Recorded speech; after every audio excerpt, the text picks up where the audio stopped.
Okay, in this question we have a slide with a frictionless curved surface which becomes horizontal at its lower end and is fixed on a terrace of a building of height 3h from the ground as shown in the figure. A spherical ball of mass m is released on the slide from the rest at a height h from the top of the terrace.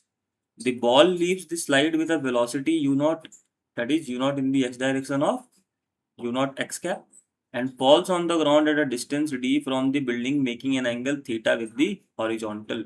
मतलब यहाँ पे जो ये angle बना रहा है वो कितना है, एंगल थीटा है. It bounces off with a velocity v and reaches a maximum height h1. The acceleration due to gravity is g and restitution की वैल्यू दे रखी है 1/√3. ठीक है. Now how to deal with this? बस देखो ध्यान में रखना है कि अगर ये हाइट h से गिर रही है और फ्रिक्शनलेस सरफेस से गिर रही है, आई बात समझ में, तो इसकी जो टोटल पोटेंशियल एनर्जी होगी वो किस में कन्वर्ट हो जाएगी, काइनेटिक एनर्जी में. That is kinetic energy will be equal to what, potential energy. और पोटेंशियल एनर्जी की वैल्यू mgh है, half m v square kinetic energy है. v की वैल्यू सिंपली क्या हो जाएगी, √2gh. ठीक है. सेम काम यहाँ भी करेंगे. मान लो यहाँ से ये गिर रही थी तब इसकी वेलोसिटी सिर्फ और सिर्फ x डायरेक्शन में थी. y डायरेक्शन में तो इसकी वेलोसिटी क्या होनी स्टार्ट होगी, 0 से स्टार्ट होगी. अब इसकी वेलोसिटी बढ़ेगी बढ़ेगी बढ़ेगी इन y डायरेक्शन. x डायरेक्शन में कोई फोर्स लग ही नहीं रहा. x डायरेक्शन में जो वेलोसिटी पहले मानी थी, x डायरेक्शन में वो वेलोसिटी क्या रहेगी, कांस्टेंट रहेगी. इस पॉइंट पे भी आकर के इसकी वेलोसिटी x डायरेक्शन में कांस्टेंट रहेगी. ठीक है. इसको v0 की जगह u से ही रिप्रेजेंट कर देते हैं. ओके. इसकी वेलोसिटी x डायरेक्शन में क्या रहेगी, कांस्टेंट रहेगी. y डायरेक्शन में सिर्फ इसकी वेलोसिटी बढ़ के क्या हो जाएगी, y डायरेक्शन की जगह मैं सॉरी इसको y डायरेक्शन ना बोल के z डायरेक्शन बोल देता हूँ, because in the question you have been given ये x और z प्लेन में गिर रहा है. तो in the z direction it will be, या नेगेटिव z डायरेक्शन में इसकी वेलोसिटी क्या हो जाएगी, √2 multiplied by g multiplied by the whole height, where the whole height is of 3h. That means इसकी वेलोसिटी होगी आपको 6gh. आई बात समझ में. इसकी वेलोसिटी होगी 6gh, इसकी वेलोसिटी होगी 3gh. अब ये हाइट h ही है, इसको बस ऐसा लग रहा है कि कैपिटल h है, पर इसको हटा देते हैं. This height is also h, 6gh में ये वाली भी h है. Okay. Now second thing is कि दे आर आस्किंग यू कि what should be the angle. पहले तो आपको बोला है कि what should be the velocity of √2gh. बिल्कुल सही है. अगर कोई एंगल के बारे में पूछे तो एंगल देखो भाई, यहाँ से मैंने बोला ये एंगल थीटा है. इसका नेट रिजल्टेंट जो वेलोसिटी का होगा, let me just make it with a different colour. ये नेट रिजल्टेंट जो वेलोसिटी की होगी वो इस डायरेक्शन में होगी. तो ये एंगल क्या हो गया हमारा, एंगल थीटा. कोई tan थीटा निकालने को बोलता है भैया, तो हम क्या करते हैं, देख लो अगर अच्छे से नहीं समझ में आया तो. ये डायरेक्शन हमारी ux की है, ये डायरेक्शन हमारी uz की है. अगर कोई tan थीटा निकालने बोलेगा, this will be the resultant velocity v. और यहाँ पे जो वेलोसिटी के साथ एंगल बन रही होगी, क्योंकि उस तरफ इस तरफ एंगल बन रही थी ना, इस तरफ एंगल बन रही थी हॉरिजॉन्टल के साथ, तो हॉरिजॉन्टल के साथ ही बनाएंगे. ये एंगल क्या हो जाएगी, थीटा. और tan थीटा की वैल्यू क्या होगी, uz divided by ux. Values रख दो, √6gh divided by √2gh. Value of tan theta came out to be √3, where theta will simply be equal to what, 60 degree. आई बात समझ में. This will be the value of angle theta. तीसरी चीज पूछ रहे हैं कि what should be the final velocity. तो फाइनल वेलोसिटी की वैल्यू अभी निकाल देते हैं. फाइनल वेलोसिटी की वैल्यू क्या बोलने चाहिए, जो फाइनल वेलोसिटी ये पूछ रहे हैं वो पूछ रहे हैं आफ्टर द इम्पैक्ट. अभी इम्पैक्ट के साथ ये है कि आपकी जो इम्पैक्ट हो रही है ना, वो हो रही है जेड डायरेक्शन में. तो कंजर्वेशन ऑफ मोमेंटम आप देखो, तो कंजर्वेशन ऑफ मोमेंटम के कारण या फिर इम्पैक्ट के कारण जो वेलोसिटी का चेंज आएगा ना, वो सिर्फ और सिर्फ किस डायरेक्शन में आएगा, जेड डायरेक्शन में आएगा. और हमें ये भी दे रखा है कि ये जो ई की वैल्यू है which is nothing but velocity of separation, velocity of separation divided by what, velocity of approach, approach equals to 1/√3. और ये वाली वैल्यू अगर 1/√3 है, तो वेलोसिटी ऑफ सेपरेशन की वैल्यू कितनी हो जाएगी, सिंपली वेलोसिटी ऑफ सेपरेशन की वैल्यू क्या हो जाएगी. यहाँ देखो, जब ये आ रही थी इसकी वेलोसिटी किस डायरेक्शन में थी, नेगेटिव, ठीक है। और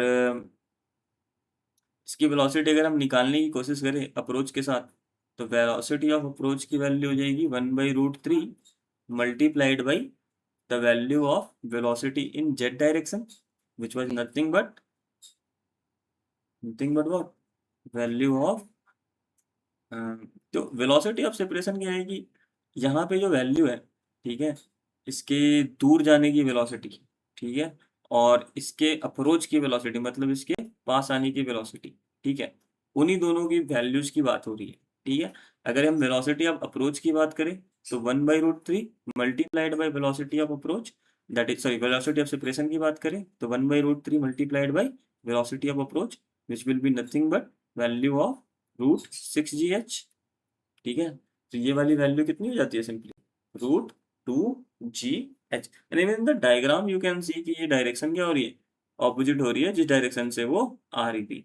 वैल्यू की वैल्यू मतलब वेलोसिटी ऑफ सेपरेशन की वैल्यू अगर कोई पूछे कि किस डायरेक्शन में है, that value will be in the positive Z direction. अब ये जो वेलोसिटी है वो जेड डायरेक्शन में है, ठीक है, और हमने अभी जस्ट बात की थी कि इम्पैक्ट जो हो रहा है वो वाई जेड डायरेक्शन में हो रहा है, तो वेलोसिटी जो इसकी होगी फाइनल एक्स डायरेक्शन में वो अभी भी क्या रहेगी, सेम।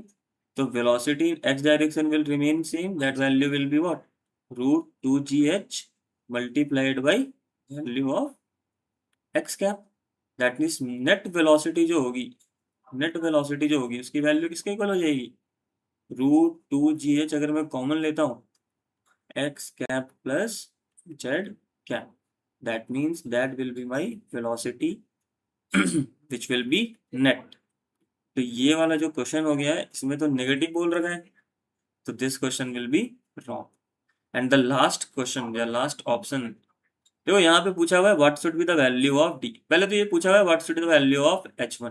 अब h1 तो यार बिल्कुल सिंपल सी बात है, h1 मैक्सिमम हाइट पूछ रहा है, अगर हमें y डायरेक्शन या सॉरी z डायरेक्शन में वेलोसिटी पता है तो x1 पे आपकी जो वेलोसिटी होगी, दैट मीन्स सॉरी h1 पे जो आपकी वेलोसिटी होगी y डायरेक्शन में वो कितनी हो जाएगी, टोटली 0 हो जाएगी। आई बात समझ में।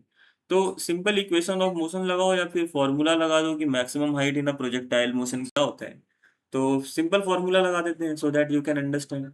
तो final way of square Z will be equals to what, initial U square Z minus of 2gh1।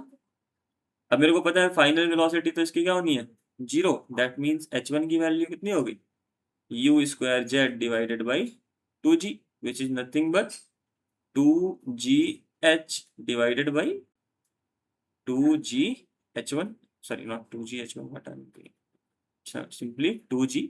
तो ये वाली वैल्यू 2g की और ये वाली वैल्यू 2g की कैंसिल होगी, तो h1 की हाइट तो h के इक्वल ही आ गई। आई बात समझ में, h1 की हाइट किसके इक्वल हो गई, h के ही इक्वल हो गई। हाउ टू कैलकुलेट d1, ये जो डी पूछ रहा है, sorry not d1, this d, how to calculate it. Again इसको बहुत सिंपल तरीके से कर सकते हैं। मेरे को प्रोजेक्टाइल का केस पता है, जब वो किसी एक हाइट h से गिर रहा होता है, ठीक है, एक सर्टेन वेलोसिटी होती है उसके y डायरेक्शन में, सॉरी x डायरेक्शन में, और इनिशियल वेलोसिटी इसकी 0 होती है। पर मेरे को पता है गिरेगा तो दोनों साथ में ही गिरेगा ना ऑब्वियसली, तो जितना टाइम इसको यहाँ से यहाँ आने में लगा होगा उतना ही टाइम इसको x डायरेक्शन में d डिस्टेंस मूव करने में लगा होगा, है ना। अब इसको कितना टाइम लग रहा है h डायरेक्शन में मूव करने में, तो सिंपल इक्वेशन ऑफ मोशन लगाओ, 3h की वैल्यू किसके इक्वल हो जाएगी, u Z T minus half G T square, है ना, -3h लगा लो।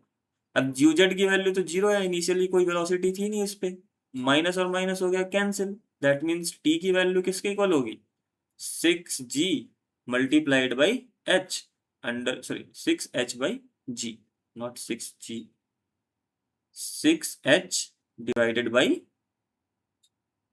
6h divided by g।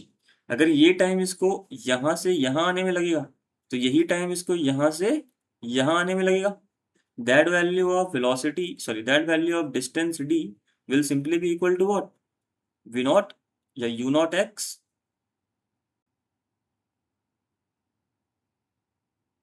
this value of velocity will simply be equal to what, u naught x multiplied by time t, where u naught x is nothing but √2gh multiplied by time t which is 6h/g। Simply देखो तो g और g क्या हो गए, cancel, value will come out to be equal to what, √12, 6 into 2 12 multiplied by h², और h² को बाहर लेना चाहो तो ले लो बाहर। नो, अगर हमें d/h1 पूछा है, d/h1 पूछा है, हमें पता है कि h1 की वैल्यू किसके इक्वल है, h के इक्वल, अभी जस्ट निकाली थी, और d की वैल्यू किसके इक्वल है, √12 मल्टीप्लाइड बाई h। तो d/h1 will simply be coming out to be what, √12 which is 4 into 3, 4 का अंडर रूट क्या होगा 2, और 3 का अंडर रूट 3 रह जाएगा। That means this last option is also right. तो इस क्वेश्चन में इस ऑप्शन को छोड़ के सारे के सारे ऑप्शंस क्या हो गए, राइट हो गए, एज यू कैन सी।